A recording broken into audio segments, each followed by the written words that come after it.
My name is Beatrice. I am 58 years old, and for the first time in a long while, my son David invited me for a proper family weekend. He said it would be just us, a real visit. After my husband passed, the quiet in my own house had grown so loud, and David's life always seemed so busy, so far away. This invitation felt like a lifeline. I spent 2 days baking his favorite double chocolate chip cookies from scratch using the old recipe card stained with vanilla and memories. I packed my best sweater, the blue one he always complimented. The drive to his house was 45 minutes, and I sang along to the oldies station the whole way, my heart feeling lighter with every mile. I pictured us talking over long meals, maybe watching a movie, filling the spaces with the simple, warm noise of family. But when I pulled into the driveway, no one came to the door. I let myself in, calling out hello. The greeting I got was not from my son. It was a chorus of barks. 3 dogs I barely recognized thundered into the foyer, swirling around my legs. The house had that still empty feel, and on the kitchen counter, propped against a fruit bowl, was a single white envelope with my name on it. That envelope held not a welcome, but a set of instructions. And what I did next, well, it changed everything between me and my only child. Before I share how a promised family weekend turned into something else entirely, I would love to know where you are joining me from today. If you have ever felt that sinking feeling when expectations crumble, please take a second to like this video and subscribe. Your support helps these real stories reach people who might need to hear them. Now let me tell you about the note. The paper was smooth under my fingers, a thick stationery, but the words felt jagged. It was from Melissa, my daughter-in-law. Her handwriting was usually neat and flowing, but this was scrawled as if written in a great hurry. "Dear Beatrice," it began, "there has been a last-minute change of plans. David and I were gifted a surprise getaway to the Azure Cove Resort and Spa by his company. A once-in-a-lifetime chance. We knew you would understand. We have left the furry kids in your more than capable hands. Instructions are below. We will be back late Sunday afternoon. Love, David and Melissa." I read it twice, the cheerful exclamation points and breezy tone like tiny paper cuts.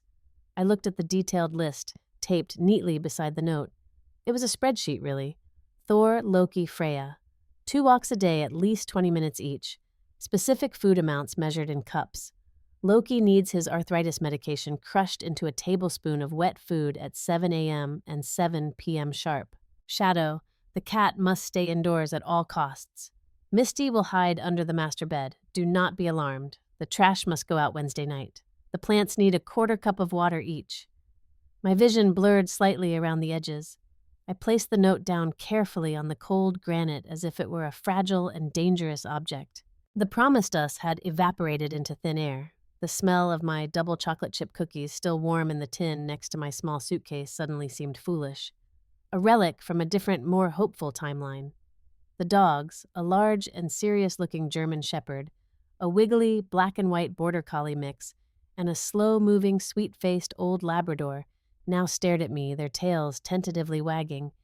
They were innocent bystanders in this emotional bait and switch. From the shadowy living room, I heard the soft, definitive thump of a cat jumping off the back of the sofa and disappearing. I was not a guest. I was the hired help, only without the hiring part, or the pay, or the basic courtesy of a direct request. The first hot wave of humiliation washed over me, followed by deep aching cold that settled in my bones. They had not just changed plans, they had constructed a lie. A simple, "No, David, I cannot come that weekend" would have hurt, but it would have been an honest hurt. This was a deliberate deception. The silence of the house, which I had imagined filling with conversation, now felt heavy and accusatory. The next 4 days became a grueling lesson in controlled chaos and quiet heartbreak. The German shepherd Thor was not content with a stroll around the block. He needed a proper run, pulling me along behind him until my shoulder ached. The border collie. Freya was terrifyingly smart and chronically bored. She figured out how to open the lower kitchen cabinet where the trash bags were stored, and she devised a game of pulling them all out and shredding them across the hardwood floor. Loki, the old lab, had a painful-looking limp and an accident on the living room rug that first night, a puddle I discovered in the dark. Cleaning it on my hands and knees at 10 p.m. with the chemical smell of carpet cleaner stinging my nose, I felt a tear of pure frustration roll down my cheek. The cats. Shadow and Misty were spectral presences.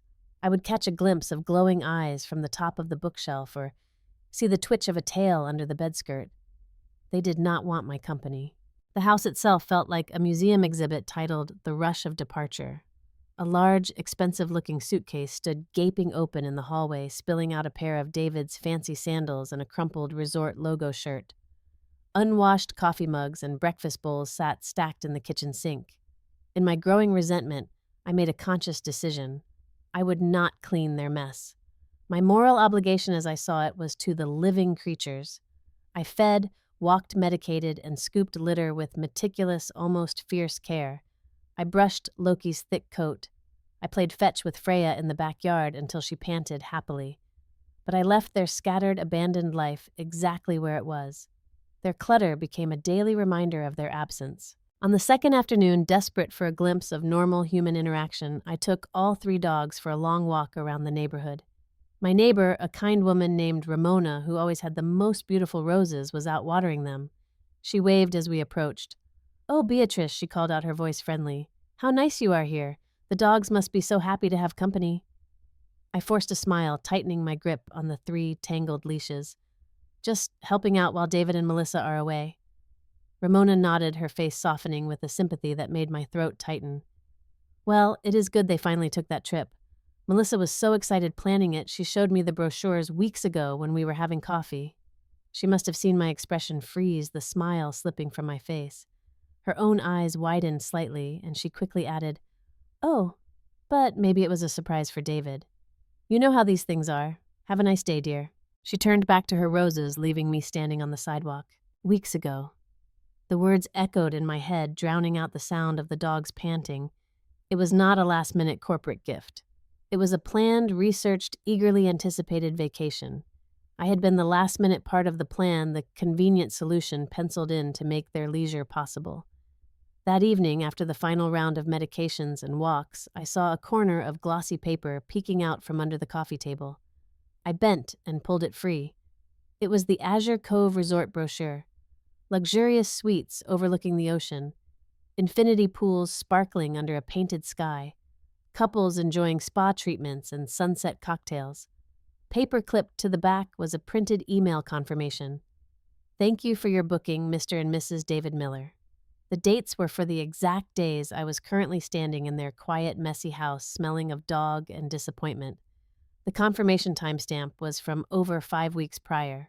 A strange, solid calm settled over me, cutting through the hurt like a cold knife. The sadness did not vanish, but it transformed. It solidified into a hard, clear resolve. I was done being a victim of their thoughtlessness. I needed to act, not out of spite, but from a place of reclaiming my own dignity. The next morning, I called Dr. Evans, their veterinarian, whose number was on a magnet on the fridge. I explained I was the owner's mother pet, sitting for an extended period, and I was concerned after noticing a few small things. Could I bring all the animals in for a wellness check? I wanted to be proactive. The clinic, hearing the concern in my voice, could fit us in that afternoon. The visit to the vet clinic was both draining and profoundly illuminating. Dr. Evans, a patient man in his 60s, was thorough. He examined each animal while I held them and answered his questions as best I could. Loki's arthritis was worse than his old records indicated. He needed a new, stronger prescription and joint supplements. Freya had the beginnings of a minor ear infection, likely from her love of digging in the backyard. Shadow. The cat was, as I suspected, clinically overweight, which put him at risk for diabetes. I listened, nodded, and asked thoughtful questions about diet and exercise plans. I paid the estimate with my own credit card, a deliberate decision. As he finalized the paperwork, I requested a detailed, itemized invoice for the owner's records. Dr. Evans printed it out, the total a clear, bold number at the bottom, $280.47. As we drove back, the animals sleepy and calm in the car, my plan crystallized into its final form. This was not about revenge, it was about accountability and about care. I had provided the care, now they would be presented with the accountability. The day of their return, I moved through the house with a serene, focused purpose. I gave all 5 animals baths or thorough brushings until their coats shone. I washed their food and water bowls and their fleece bedding. I organized the leashes, toys, and the new medications neatly on the kitchen counter. The house itself, however, remained in its state of benign, telling neglect. I did not touch the open suitcase in the hall. I did not wash the abandoned mugs in the sink. I did not fold the throw blanket left in a heap on the sofa. Instead, I carefully, deliberately arranged the evidence of their choice. I placed the Azure Cove Resort brochure and the highlighted, itemized vet bill side by side in the exact center of the clean, empty kitchen table. Next to them, I set the still perfectly sealed tin of my homemade double chocolate chip cookies, a silent testament to the visit that was supposed to be. I packed my own small suitcase, folding the blue sweater I never got to wear. I called for a taxi to arrive at 4:30 p.m. sharp. Their flight, according to the airline app I had checked, landed at 3. I wanted to be gone, my exit clean and uncompromising, before they could offer any weak face-saving explanations. I sat in the quiet living room in the late afternoon sun, the old lab Loki resting his heavy, trusting head on my foot. I waited, not with anxiety or anger, but with a patient granite certainty. I had done the job they assigned me with more compassion and responsibility than they had shown me. Now, it was their turn to step into the consequences. I heard the car door slam first, a familiar, solid thunk, then the rhythmic crunch of luggage wheels on the gravel driveway. Their voices floated through the front window before I saw them relaxed, sun-soaked laughter. The key turned in the lock with a click that sounded too loud in the quiet house. "Hey, we are home," David called out, his voice bright with post-vacation ease. They stepped inside, dragging beautiful new designer luggage behind them. David looked tanned and rested, wearing clothes that were casually expensive. Melissa's hair was intricately braided in a style that screamed resort salon. They both stopped just inside the doorway, taking in the scene. The dogs swarmed them with ecstatic, whining joy. David looked over their heads at me, a practiced smile on his face, then his gaze swept over the living room, landing on the same clutter he had left behind. His smile did not falter so much as it stiffened. "Hey, Mom. Wow, thanks for holding down the fort." He gave a little uncertain laugh. Then his eyes caught on the open suitcase in the hall, his sandals still spilling out. His brow furrowed. Did not you have time to, tidy up a bit?" I stood up slowly, setting my book aside. "I had time to take excellent care of your animals, David," I said, my voice calm and clear, carrying across the room. "They have been fed, walked medicated on schedule, and they received a comprehensive wellness check at Dr. Evans' office yesterday. The itemized bill is on the kitchen table. The mess you left in your rush to your luxury resort, however, is your responsibility to clean, just like your promise of a family visit was your responsibility to keep." His face went through a series of rapid transformations. First confusion, as if he had misheard. Then a dawning, horrified comprehension as my words sank in. Then the panic, sharp and immediate, flashing in his eyes. "A checkup." "What bill? Mom, what are you talking about? That was not... We did not authorize." He strode past me into the kitchen. Melissa, following silently, her vacation glow fading. He snatched up the vet invoice, his eyes scanning and widening at the total. Then he saw the glossy brochure beside it. His tanned face paled beneath the bronze. This is not what it looks like. It was a work thing. They sprung it on us." "It is exactly what it looks like, David," I said, still from the living room. I did not move closer. The reservation confirmation paper clipped to that brochure is dated 5 weeks ago. Ramona saw the brochures weeks ago. I have my taxi waiting outside. The pets are healthy and cared for. You are home. My job here is done. I picked up my suitcase and walked toward the front door, my steps measured. "Mom, wait. You cannot just leave like this. It was a misunderstanding, a miscommunication." His voice rose, tinged with the defensive, flustered panic I had known would come. It was not about the mess in the hall or even the money on the table. It was about being seen, truly seen for their actions. "There is no misunderstanding," I said without turning around as I opened the door. The afternoon light flooded in. "You chose a resort over your word. You chose convenience and a sunset cocktail over your mother. I hope it was worth it." I stepped out onto the front porch, pulling the door closed behind me with a soft final click. The yellow taxi was idling at the curb. I did not look back at the house as I got in and gave the driver my address. The silence in my own home that evening was not merely an absence of sound. It was a profound resonant presence. It was the sound of my own space, my own choices, my own peace. I made a single cup of tea the way I liked it, strong with a drop of honey. I sat in my worn, comfortable armchair by the window, the one that looked out onto my own small, well-tended garden.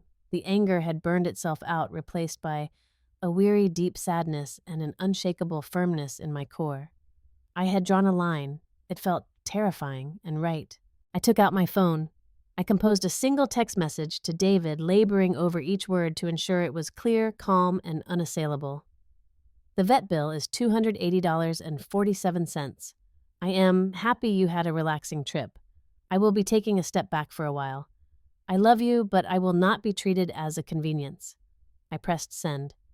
Then, for my own emotional survival, for the space to breathe and feel my own feelings without his reactive noise, I temporarily muted his text notifications and sent his calls directly to voicemail. The voicemails came a digital timeline of his unraveling. The first left that night was defensive, bristling with indignation. "Mom, you are overreacting. It was just a trip. We needed a break. You love the dogs. This is crazy." The next morning, they became pleading, confused. "Mom, please call me back. We need to talk about this. This is not like you." By the third day, the tone had changed entirely. His voice was low, rough with sleeplessness and something that might have been shame. "Mom, I am sorry. What we did, it was selfish. It was cowardly. Melissa is sorry too. We did not think. Please call me." I listened to each one. I let the words sit in the air of my quiet living room. I did not call back immediately. I went about the rhythm of my own life. I met my friend Gail for a long, laughing lunch. I spent a whole Saturday in my garden planting new perennials with my hands deep in the cool, dark soil.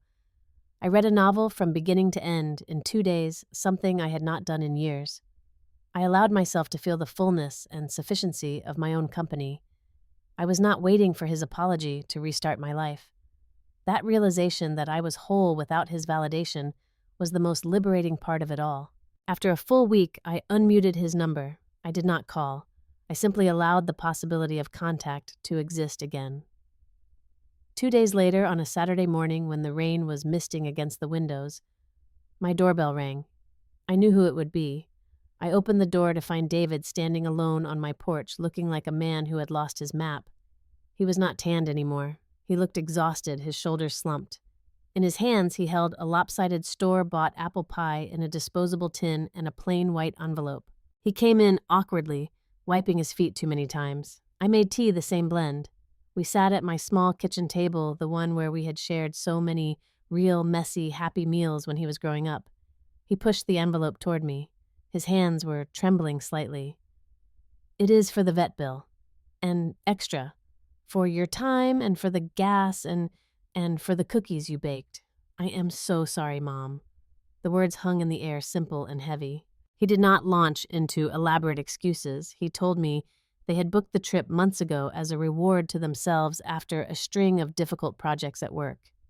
When they realized it overlapped with the weekend they had vaguely promised me, they panicked.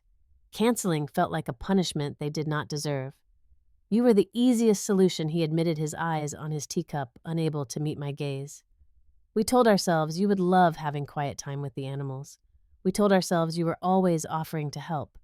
We convinced ourselves it was a favor for you, too. It was not. It was a lie. We treated you like a resource, not like my mom." I heard the raw, unvarnished truth in it. It hurt, but it was a clean hurt. "I forgive you, David," I said, and I meant it. The anger was gone, leaving room for something else. But things will be different now. No more assumptions. If you need a favor, you ask me respectfully as one adult to another, and you accept my no if that is my answer. And visits will be visits. Not assignments, not pet-sitting gigs in disguise, just visits. He nodded, a tear finally escaping and tracing a path down his cheek. He wiped it away angrily, then nodded again. "I understand. I do." He took a clumsy bite of the pie he had brought, mostly just to have something to do. "It is store-bought," he confessed with a weak, broken smile. "I tried to bake. It was a disaster. I am not as good as you." We both smiled. then a small, fragile crack in the thick ice between us, allowing a sliver of warm light through. The relationship that began to grow back in the following months was quieter, more deliberate. It was less like a raging river and more like a careful garden. They invited me for a real dinner at their house a month later. This time, the house was clean. The dogs were calm. Melissa had cooked. They asked me questions about my life, about my garden club, about the book I was reading. They listened to my answers. The frantic, self-centered energy that had always characterized their world seemed to have dimmed, replaced by a new, sometimes awkward awareness of someone outside of themselves. I learned something in those 4 days of dog walks and ear infections and silent betrayal. Sometimes the loudest, most powerful statement you can make is a quiet, deliberate exit. I did not scream or cry or list my grievances. I did not guilt-trip them. I simply did the job they assigned me with more integrity and care than they had shown me, and then I calmly left them to face the tangible and emotional mess they had made. The mess in their kitchen was just a symbol for the mess in their choices. Love for your child is a force of nature, but it does not mean you have to be their doormat, their convenient solution, the eraser for their poor planning. True love, the kind that endures and means something has to have room for mutual respect. It took me 58 years to truly learn that setting a boundary is not an act of rejection. It is not pushing people away. It is the courageous act of drawing a line in the sand of a relationship and saying with love and clarity, "Here is where I end and you begin."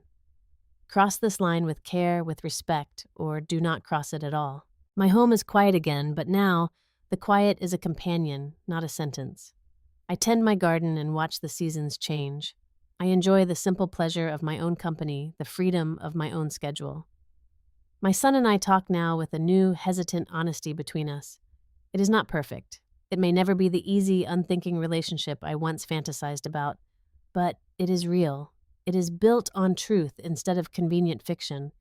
And there is a peace in that reality, a deep and lasting peace that I carry with me now. It is a peace that no luxury resort, no infinity pool, no sunset cocktail could ever hope to provide. If you have ever had to draw a difficult, painful line with someone you love deeply, I would love to hear about your experience in the comments below. How did you find the courage to speak your truth? How did you navigate the aftermath? Your stories create a community of understanding and strength, and they help us all feel less alone in these challenging moments. If this story resonated with you, please give it a like. It is a small gesture that tells me these shared truths matter. Subscribe to this channel for more honest conversations about family, self-respect, and finding your peace at any stage of life. And if you know someone who is struggling to set a healthy boundary, who feels taken for granted, please share this story with them. It might be the nudge they need. Thank you for listening with such an open heart today. Thank you for being part of this circle of shared stories. May you always find the strength and grace to tend your own garden, whatever and wherever that garden may be.